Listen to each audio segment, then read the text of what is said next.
What's up, Tailgaters? You're in the booth with Tailgate Nate today. Welcome to my channel. Week 5 preview predictions are wrapping up today. Got another one here for you, and we're talking about the oldest rivalry in the Deep South this year, slated to take place in Auburn, Alabama, the home of the Auburn Tigers, and they're going to look to bounce back after the loss to Texas A&M last week when they host the #1 team in the nation, reigning back-to-back national champions, the Georgia Bulldogs. Should be a fun one from Auburn. We're going to dive into it here in just a little bit.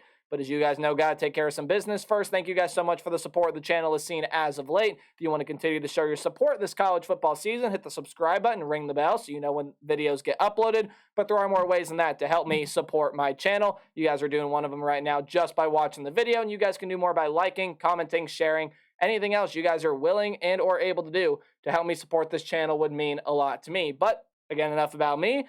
Let's talk about what you guys are here to talk about, right? College football, Georgia, Auburn, what they call the oldest rivalry in the Deep South.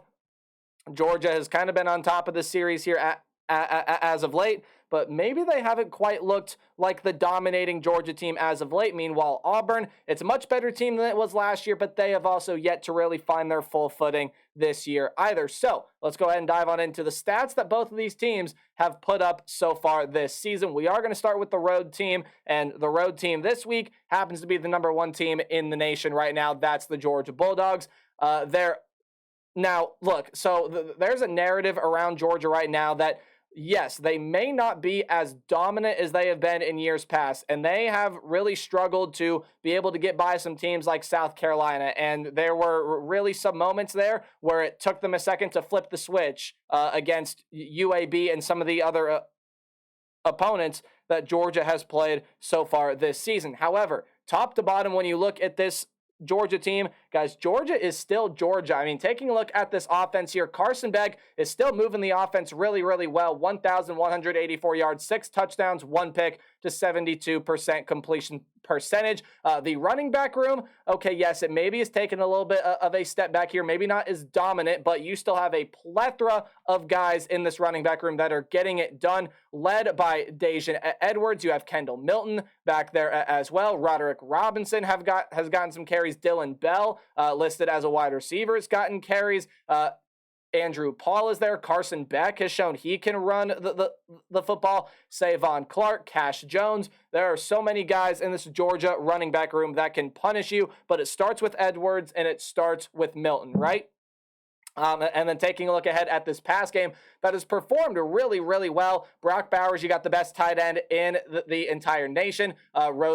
Rosamie, Jack Saint, Lovett, Thomas. These are some guys that have really stepped up and been big parts of this Georgia pass game, right? The offense is not turning the football over. It's not allowing sacks. Pretty solid on third down. Yes, it might not be the Georgia of old, but Georgia is still Georgia, especially when you take a look on the defensive side. Now, they are not sacking the quarterback at a rate that they have done the past couple of seasons, but what they still are doing is creating pressure and making quarterbacks feel uncomfortable in and around the pocket. They're still forcing turnovers. They have 7 turnovers on the year. They're the best scoring defense, I believe, in the SEC, one of the best rush defenses in the country. This Georgia defense is still really, really good. It's elite. It still has some NFL-level guys here.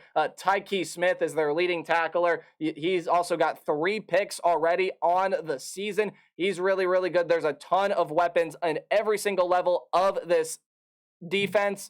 Guys, Georgia is still Georgia, whether or not they've passed the eye test is really up to your discretion. Now, when we move into the Auburn Tigers here, there are still some things that they definitely have to work out, and that starts with the pass game, right? Peyton Thorne was brought in as a transfer, and he's been, well, less than what Auburn fans needed him or wanted him to be. 561 yards, 4 touchdowns, and 3 picks. They have switched over to some guys like Gurner and then Robbie Ashford. Both of them have gotten playing time there as well. It's an Auburn pass game that I believe is one of the worst in the SEC and just needs to be able to find its rhythm, and that's super important against the Georgia secondary that, again, with Tyke Smith, Malachi Starks, and others is loaded with talent. This offensive line also has to do a much better job. This is an elite and dominant Georgia defensive front. You see that there, 12 sacks allowed. They're averaging 3 sacks allowed per game. That just cannot happen here now. The rush game has been fantastic, and it's been led by a flurry of players led by the Jarquez Hunter. Damari Alston is back there, and then Brian Beatty back there as well. And you've seen guys like Peyton Thorne and Robbie Ashford run the ball as well. So rush game I'm not worried about. You got to find that pass game here, though.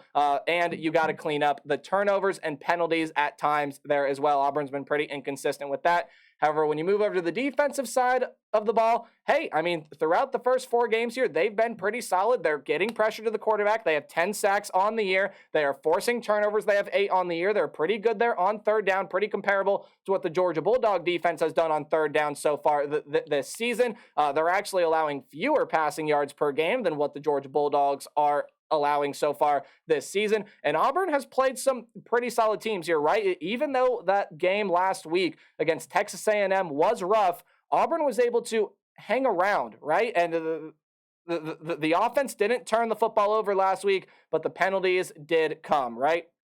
Which is something we're going to talk about here in just a little bit. But for this Auburn defense, it might not be as dominant of a Georgia rushing attack, as dominant of a Georgia offense as we've seen in the past, but it's an offense that can still get the job done in more than one ways. This Auburn defense has got to be prepared on its heels, which leads me into my what to watch for. I know I've touched on a couple of things, but these are the 3 biggest things from each team that I feel like you should watch, you should think about, just kind of some keys that you should be looking for here when you watch this game. And we'll tell you where to watch this game in a second, but we're going to start with the number 1 team in the nation, the Georgia Bulldogs.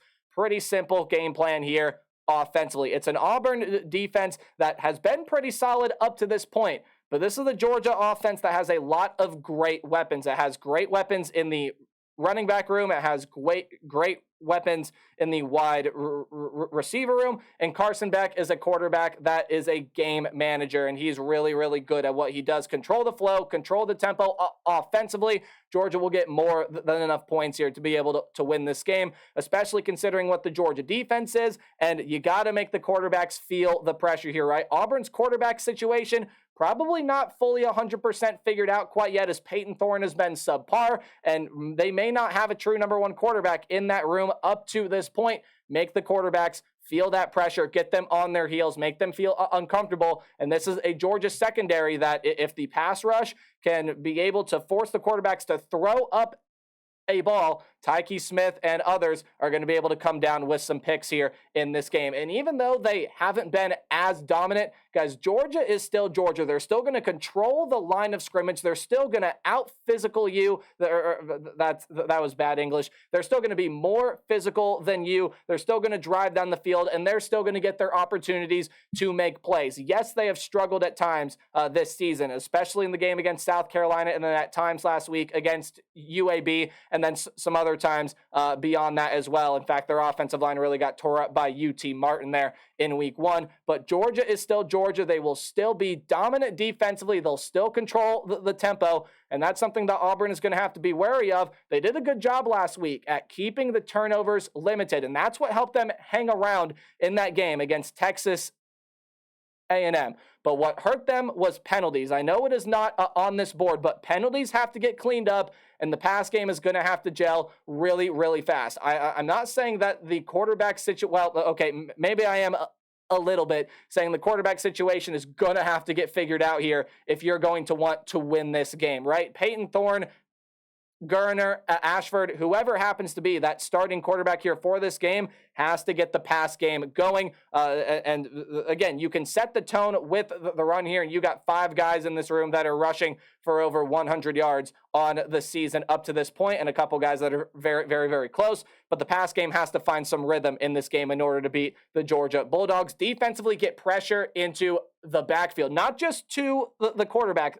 Georgia is going to get pressure to the backfield no matter what, but they need to get pressure to the quarterback. Auburn's got to get pressure in the backfield, period. Stop the running backs, make Carson Beck feel comfortable, and it's not on the board, but you got to be able to lock down these wide receivers here that are still pretty good. I have a feeling that Auburn is getting ready to explode, right? I have a feeling that Auburn at some point this year is going to turn that corner and start to really, really make a run, maybe win a game that they're not supposed to. But like I said, Georgia is still Georgia. They're still going to be more physical than what the Auburn Tigers are going to possess here in this game. The defense will be dominant, and the offense will do enough to be able to win this game. In fact, I think the offense will be able to do more than enough. I need to see a little bit more from Auburn, especially offensively. The pass game has got to get figured out here, and they have to do these two things in the same game. They have to limit turnovers and limit penalties, and they haven't really done that here. The turnovers came earlier in the year. Penalties are the problem now. Fix both of those things, and Auburn can start to turn that corner. And I think Auburn will have their moments in this game, and Georgia, again, will get a scare and struggle at times, but Carson Beck in this offense and this defense will force some key turnovers. Carson Beck in this offense will capitalize, and Georgia will walk away with a 16-point win out of Jordan-Hare Stadium. Let me know your thoughts on this game in the comment section below, and hey, as always, remember to play hard but tailgate harder. See you guys in the next video. One more preview prediction coming out today. Goodbye.